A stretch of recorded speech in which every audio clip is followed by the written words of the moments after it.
covered that. They're coming in.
Right?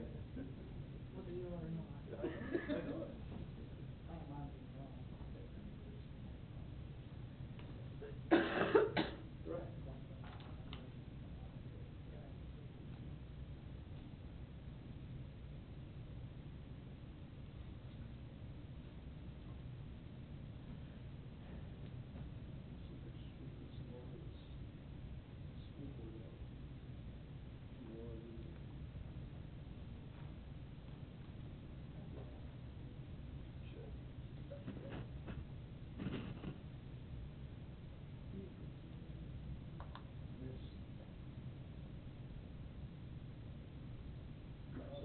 Is it? All right. 6:30, I'd like to call to order the Board of Zoning Appeals meeting on Thursday, February 19th. Can we all stand and recite the Pledge of Allegiance, please? I pledge allegiance to the flag of the United States of America and to the republic for which it stands, one nation, under God, indivisible, with liberty and justice for all.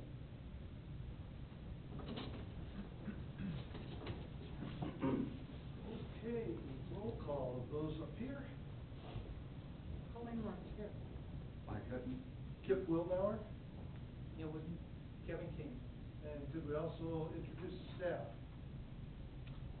Travis Holst, planning technician. Michelle Leiniger, principal planner. Brian Faust, Public Works Director. Teresa Mosley covering for Ryan Hinkley, city attorney. Thank you very much.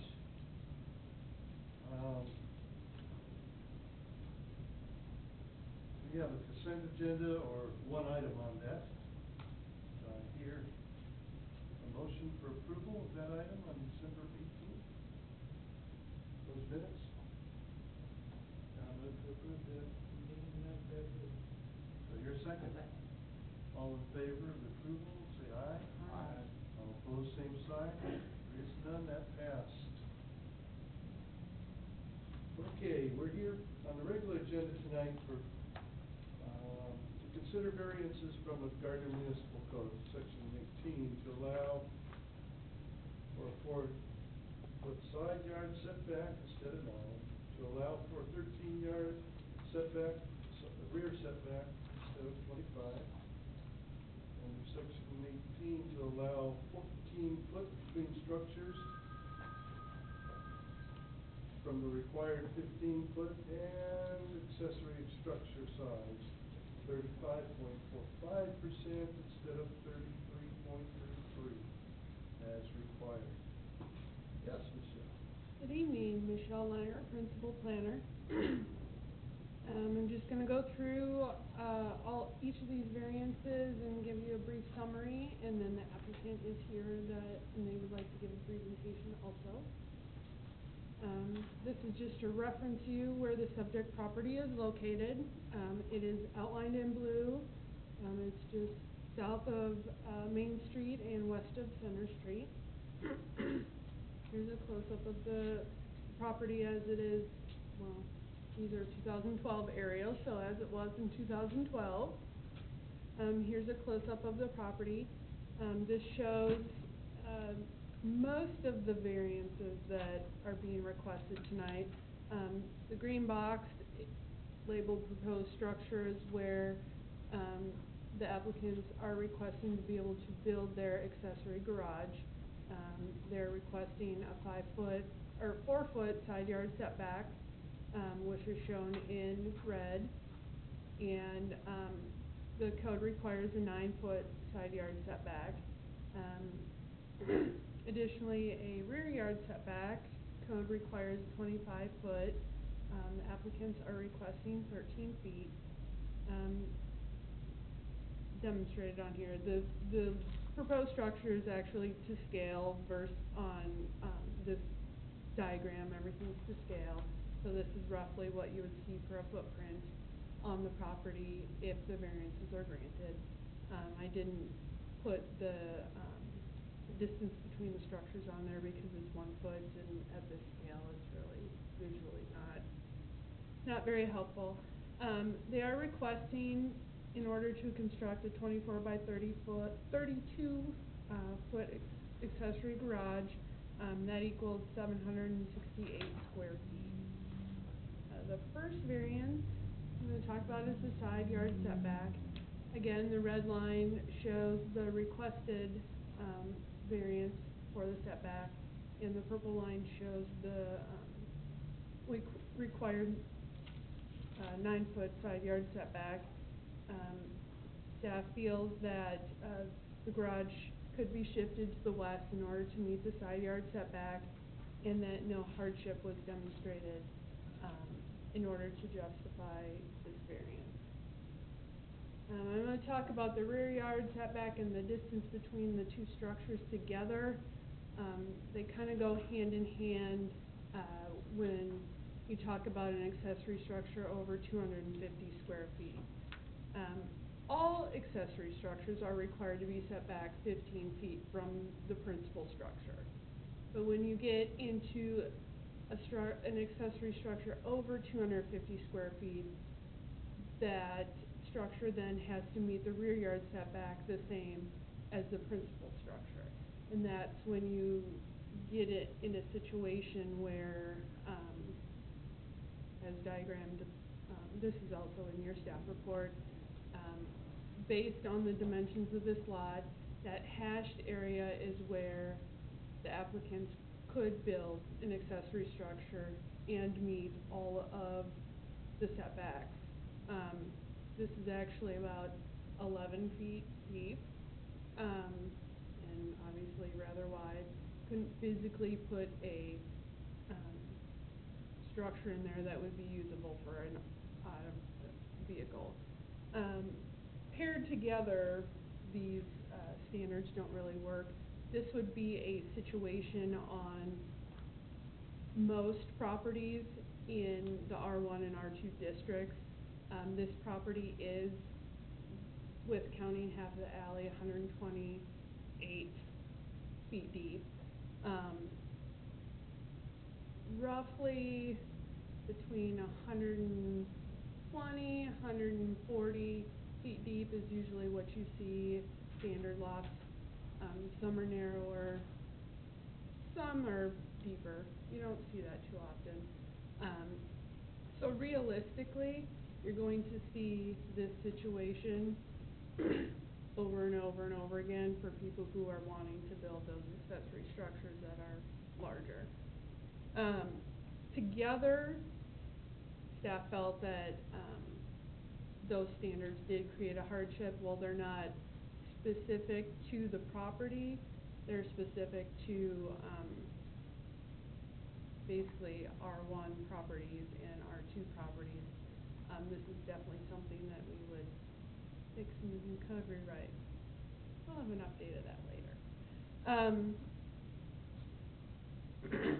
And I did some kind of calculations.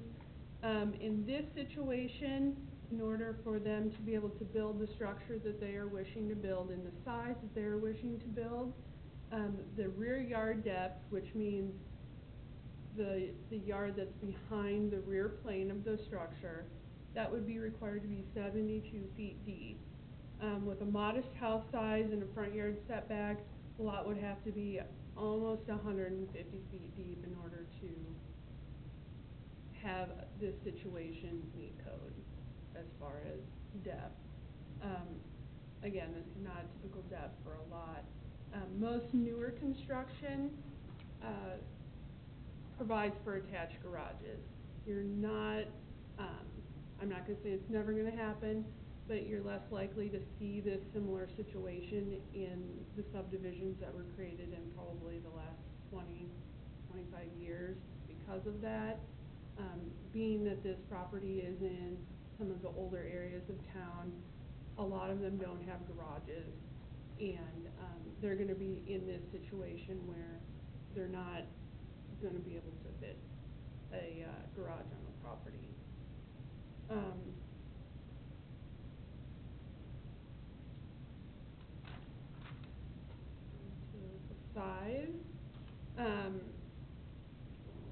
Size-wise, really the intent of this standard is for the structure, accessory structure, to be residential in nature. It's also intended for it to be subordinate in nature. We don't like to see accessory structures to be larger than the principal structure. This is not the case here.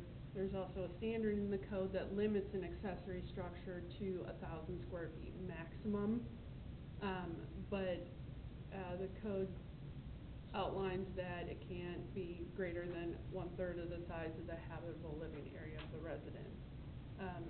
Property owner could reduce the size of the structure and meet the standard. It would be a reduction of about 47 square feet. Staff felt that no hardship was demonstrated for the size variance. Again, just a summary, this shows the property and where the proposed structure would be, the different setback lines and such. They are requesting 4 variances. You will have to take action on each individual variance. The structure could be reduced in size and shifted to the west in order to meet those standards. And then the standards together regarding the building separation and the rear yard, staff felt that we could support the recommendation of approval for those two. And further thought, if the structure is reduced in size, potentially the separation variance would no longer be required.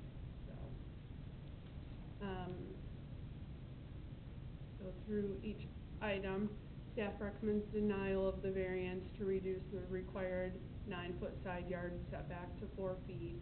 Staff recommends approval of the variance to reduce the required 25-foot rear yard setback to 13 feet. Staff recommends approval of the variance to reduce the distance between the principal and the accessory structure to 14 feet. Staff recommends denial of the variance for an accessory structure to exceed the maximum 1/3 of the habitable living area of the residence. Yes. I know we're going to get into this a little bit later, but is this consistent with new proposed ordinances down the road? We haven't gotten there yet. We're just starting the process, and this is something that is on my list to address. Okay.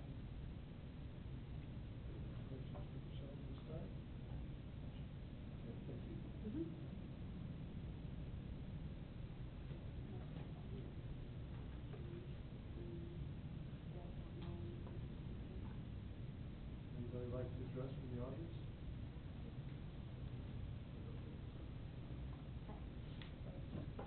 Stevens. I'm one of the owners of this home at 143 West Park. We bought it in 2009. This is my husband. I didn't know you were going to come up here with me. Andy Stevens.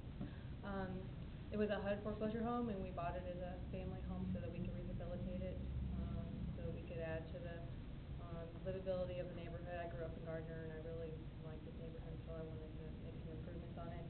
But this house does not have a garage, and we're a modern family, and my husband has a small business.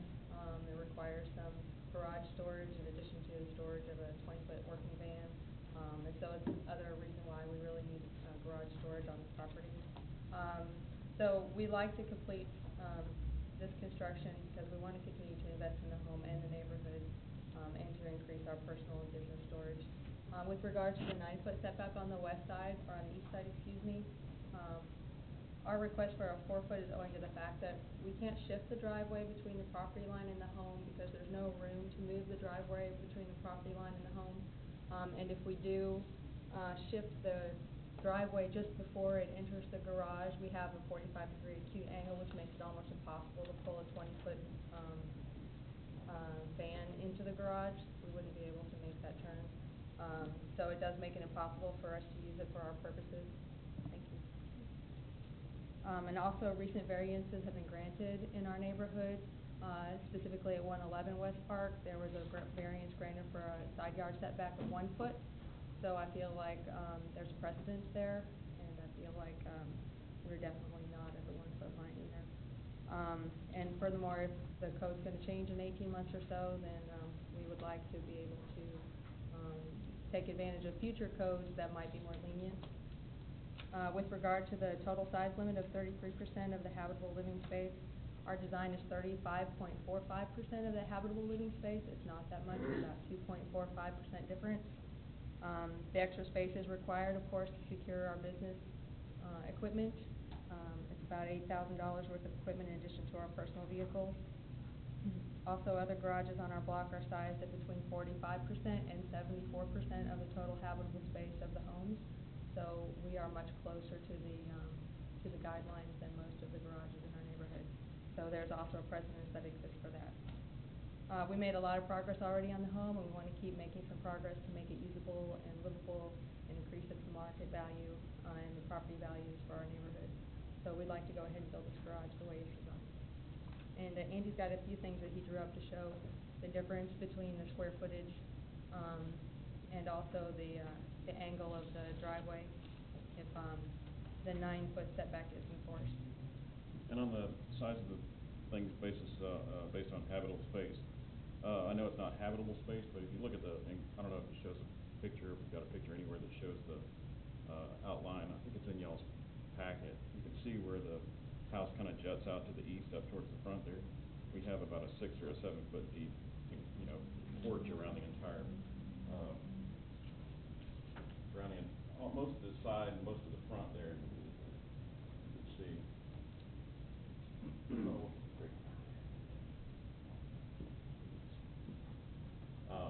know it's not habitable space, but overall, as far as the size of the house, it's a huge chunk. We could easily, if that, front porch were habitable, we could easily meet the 33% thing, and then be up probably 150 square feet or so. So we're not asking to build a house. These are pretty well to scale, based on my van, which is 20 feet long, and my car, which is station wagon, is 14.5 feet long.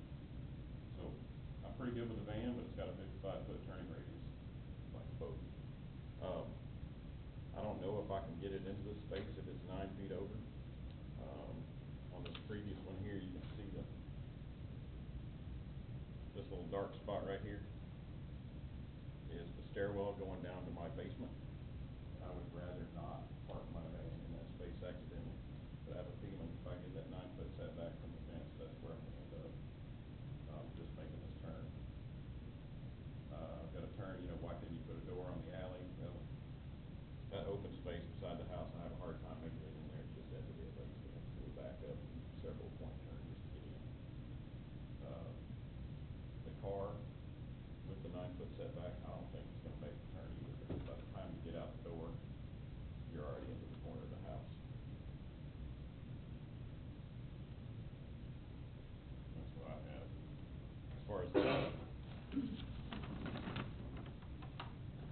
The size also is the cut that I have to make on the overall size of the place, which knocks basically 2 feet off the 24-foot end wall.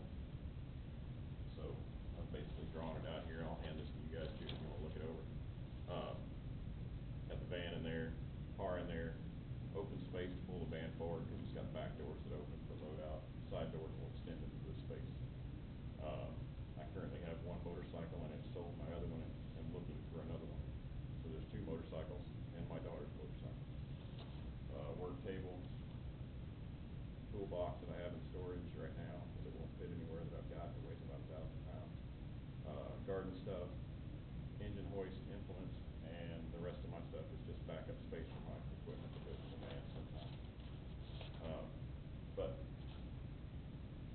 here's what the building looks like, and I have to find space basically over in here somewhere for all the stuff that I would put along that wall. And some of it's pretty heavy and some is steel. I'd like to keep from doing that if I can. Any questions about any of that? Anyone have any questions? Not yet. So the biggest, aside from storage, bigger issue is the 20-foot van being a little bigger. Yes, sir.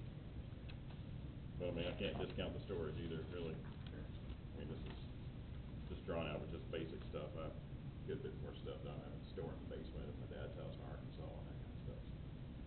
Just being without. Okay, thank you very much. We'll, may have some more questions later. All right. I'll do that.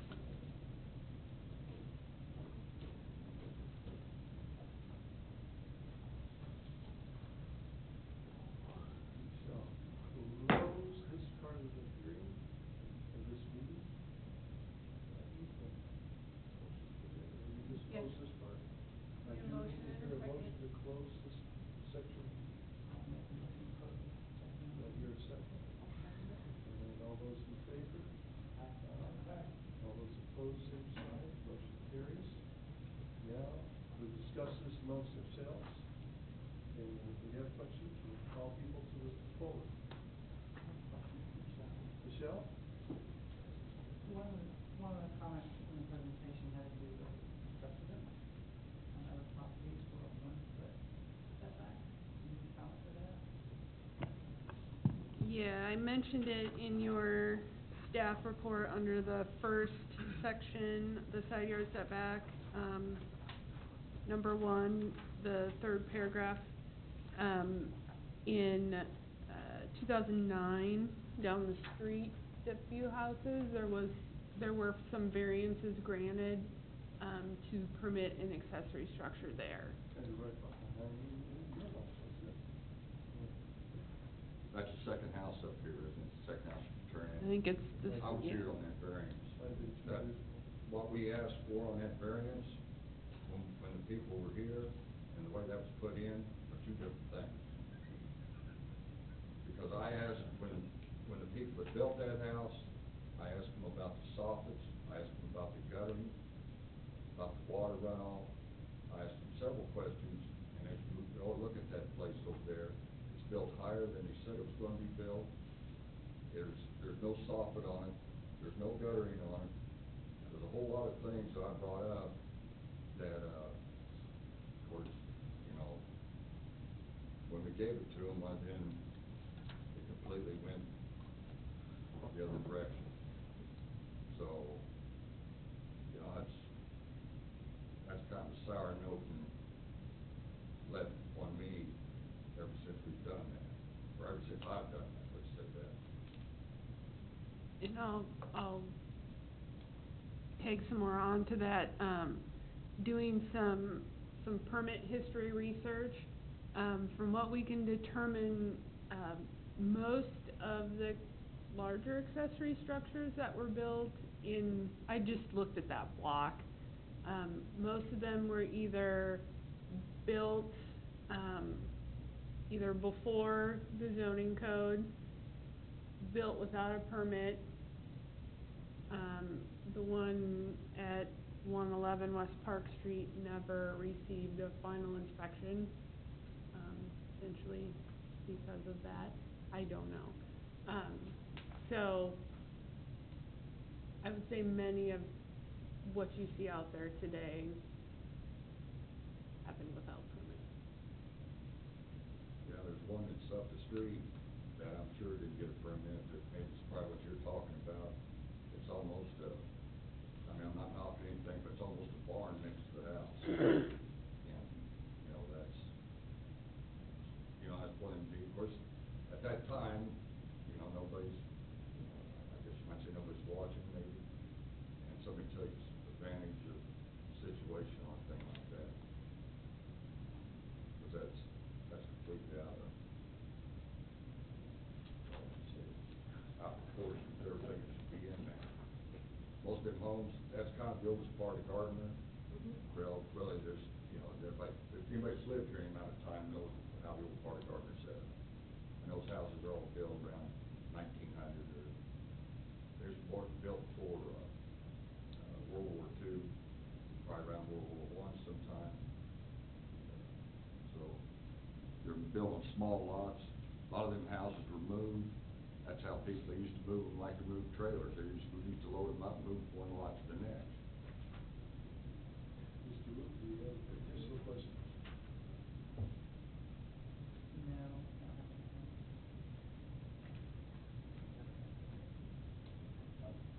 Go ahead. Fine, sir. Yeah, I've got, what's your height on your building gonna be at the top of the ridge? What do you expect it to be? On this picture, of course, I don't know if this picture that you've got in here, if that's probably not drawn to scale, which shows the front, bottom elevation of the front. If those doors are 8 or 9 foot doors, and that building is, you get pretty well up there. Yeah, our house itself is, I think, around 22 at the peak. Are you gonna build this 22 foot high too? No, I'm thinking we're gonna match the pitch on the house, which is 6'12", and the walls up under the eaves to the ground are gonna be 12. At the ridge, at the ridge? At the ridge, we're looking at probably 18, or maybe down from that, depending on how far down the. 18 feet pretty high for a garage. You gonna put a second floor in that? No. You're not? No. Well. Say the house is right around 20 or 22. To the gutters, to the. No, I'm talking to the ridge. Yeah, I know. From the gutters to the ground is probably 11. Because we're gonna come off a 1 foot soffit all the way around. Now, is the cables in the back, are they sitting on, I don't know, I can't remember, the poles, are they on your side of the alley? There's one pole that's on our side, and that's a telephone, and we don't have landlines, so. No, but I mean, for the utilities, are the utilities on your side of the alley? The power and the phone? There's one, the telephone is on our side, the power and all is on the far side, and they have a drop from It's way on over. the south side? Yeah, they have a. The pole leads on the south side of the alley? The electrical pole does, there's one pole directly behind the current accessory structure that's there, but it only contains phone lines. Yeah, And telephone. it doesn't drop into our yard.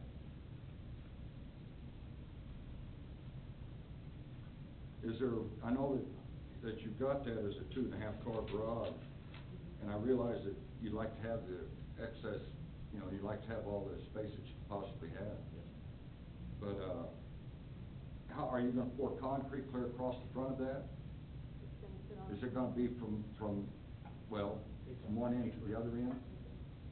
Yeah, an apron. Danny's our builder. It's gonna be poured clear across? You're gonna have a, As far as like an apron? If you wanna come up to the mic, please. Are you talking about like an apron across the front? well, from the door, from the building's gonna be running, if you're looking at it, it's gonna be running east and west. Uh-huh. Is it gonna be solid concrete from east to the west side? On the inside of the building? On the Or on the outside. outside? That's kinda yet to be determined. Well, that's the thing, we wanna know, We certainly can. As far as like a driveway out well, front. no, I mean, are you gonna concrete your whole backyard? Oh, no, No. no. I mean, I don't, we weren't planning on doing any more than just the building itself unless needed, you know, to. Oh, you're not gonna concrete, what are you gonna, is there gonna be concrete poured outside the building? Just the apron Just the part. apron. Yeah, Where the right entrance up in front of the doors, an apron, we weren't planning on putting it all the way along there. And driveways are required to be paved. Yeah, if they're upgrading, aren't the driveways supposed to be paved now? Mm-hmm. From the road back? Yeah. Okay. I mean, I'm just trying to figure this out So, myself. the requirement to put in a garage is that we have to pave the entire driveway from the street as well? If you're, the new part of the driveway, you can't, We can't have an apron on the. you can't add more gravel to your property. Okay, we hadn't any anticipation of making modifications to the driveway between the apron and the street. We haven't. Yeah, but you're gonna be pulling into grass then. the- You the see what I'm apron saying? is- If you're gonna, cause if you're adding, you don't have a garage in your backyard now. You just have a building back We there. just have a Yeah, the building. gravel that's driveway straight. goes all the way gravel- straight back. It does. Yeah, but you just got what would be 6 foot wide gravel drive going back through there, 8 foot?